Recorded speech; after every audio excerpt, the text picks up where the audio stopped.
Hi, Caitlin here, and wow, it's been a long time. Glad to be back.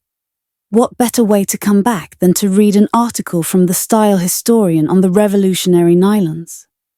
As always, link down below if you want to give the article a read yourself. And now let's get into the article. The revolutionary nylons.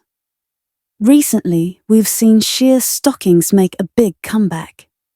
Commonly called nylons or pantyhose, one could assume this resurgence is a result of swapping 3, or is it 4, years of pandemic athleisure to match our finally busy social calendars. For me, it's the way they effortlessly elevate any outfit. Stretching and molding to fit my curves with just a peekaboo of skin, adding monochromatic flair to an all-black outfit, of course. With sheer nylons, I'm ready to tackle the latent politics of boardrooms, the romance of a dimly lit spot for 2, or the late-night dancing with the company of good friends. But what if I told you they also revolutionized fashion manufacturing, sent women rioting in the streets, and shook up geopolitical tension in World War II? Friends, let's dig in. The invention. It all started with young, brilliant chemist Dr. Wallace Carruthers and his experimental lab at DuPont, an American chemical company, getting free rein to research whatever he wanted. Unknowingly, it was their first major invention as a team in 1931, a synthetic material imitating rubber, think today's wetsuits, that would set Dr. Carruthers up for the discovery of nylon 4 years later. If the name DuPont seems familiar, yes, it is the same DuPont family that Steve Carell plays heir to in the film Foxcatcher about the US wrestling team. But let's get back to the science of amassing great fortune. While Carruthers and his team were busy working on a way to make DuPont money, hosiery worn by women at this time was made from silk, by and large imported from Japan, aka an expensive material that often snagged and tore. With growing geopolitical tension between the two countries and World War II looming, DuPont knew there was a big opportunity to undercut expensive silk imports from Japan and encouraged Carruthers to continue focusing on synthetic fibers. Combining coal, water, and air, Carruthers is credited with inventing nylon in 1935, a synthetic fiber known for its ability to stretch, retain its shape, and dry quickly. The DuPont drop. Despite rumors within the textile industry, can we imagine that group chat? DuPont remained quiet until the nylon patent issued in September 1938. With nylon being announced nationwide the following month.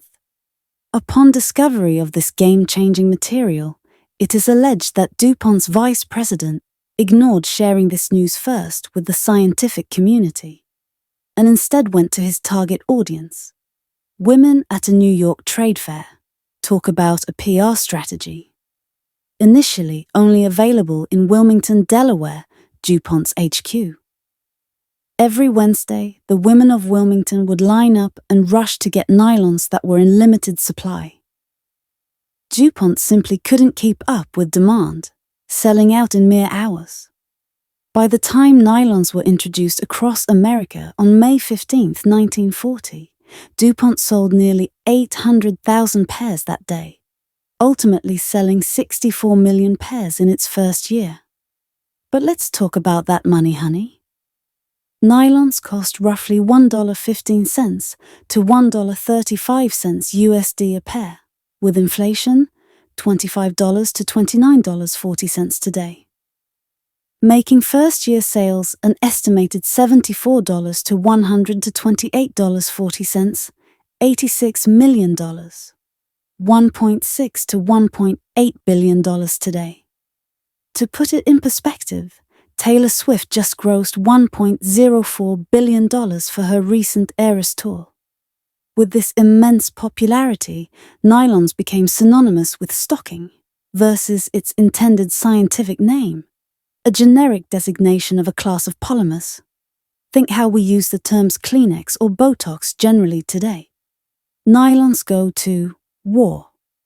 In December 1941, the United States entered World War II and disrupted DuPont's nylon darling, diverting all of its output to military needs, producing parachutes, uniforms, and ropes.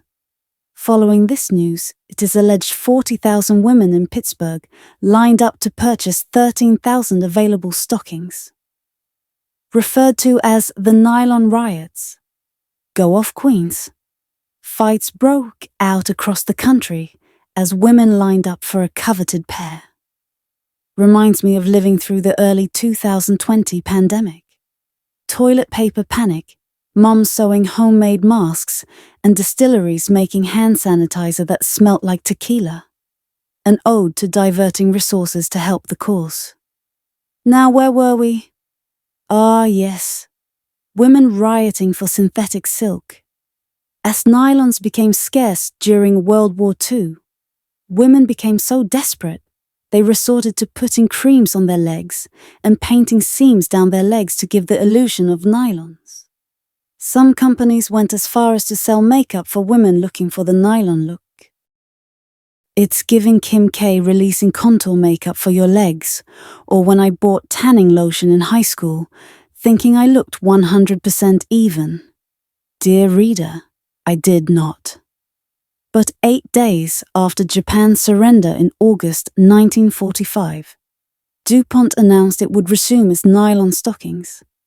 In response, the newspapers allegedly cheered, "Peace, it's here, nylons on sales."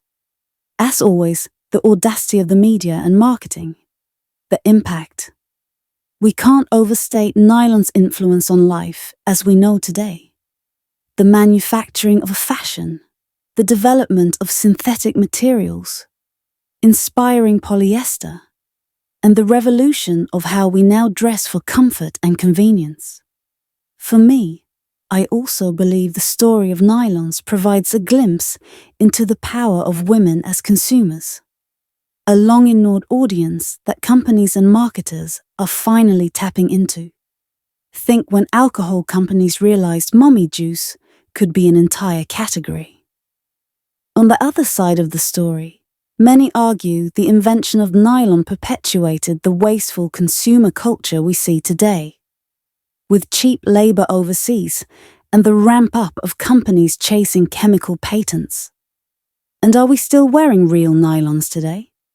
Despite Sheertex, the popular non-rip stocking, and other brands, like it being synonymous with nylon stockings, its materials are made from a proprietary fiber using one of the world's strongest polymers, aka not the original nylon recipe from DuPont.